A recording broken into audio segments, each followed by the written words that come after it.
Gratitude is fundamentally a relational component. It's a relational feeling. That is, we don't feel grateful to ourselves, right? No one ever writes a thank you letter that begins with "Dear me." I mean, gratitude inherently takes us outward onto other people, whether it's, our families, whether it's our neighborhoods, our communities, or our nations. There's something transcendent about the nature of gratitude that inherently builds and strengthens relationships. So I believe that gratitude is really the fabric of our lives. They used to say cotton is the fabric of our lives, but actually I think it's gratefulness, because gratefulness is something that connects people. It strengthens that relationships. It knits us together in a web of reciprocal obligations, whereas we do something for another person, they do something for us or for other people. So there's receiving, there's giving back, and there's that web of obligation and responsibility that gratitude makes possible.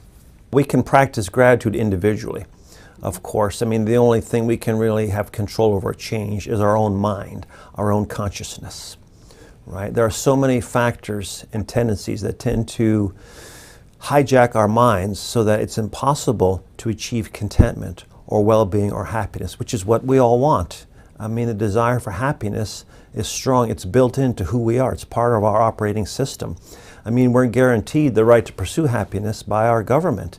And how can we do that? Right? We know that gratefulness is one of those reliable pathways to developing greater happiness. And so if we can practice those things which we find work for us, that benefit us, that remind us of how we are receiving goodness, how we are indebted to others, how we do depend upon the efforts of people, both alive and now long past, to get us where we are, that any success we have is based upon the contributions of many, that keeps us focused and helps us deal with that myth of self-reliant individualism. I mean, we can all do what we can within the confines of our context.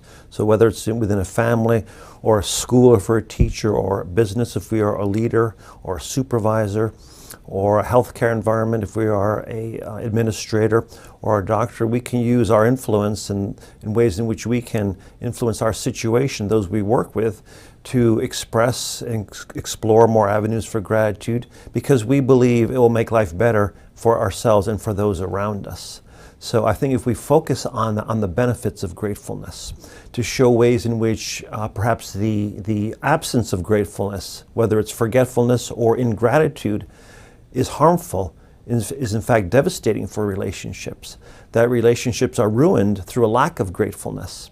I think those can be very powerful, provide opportunities for more expressions of gratitude within each of those settings. So it's really up to the individual and what context they have and what power they have to make gratitude a desirable quality in those organizations and in those settings.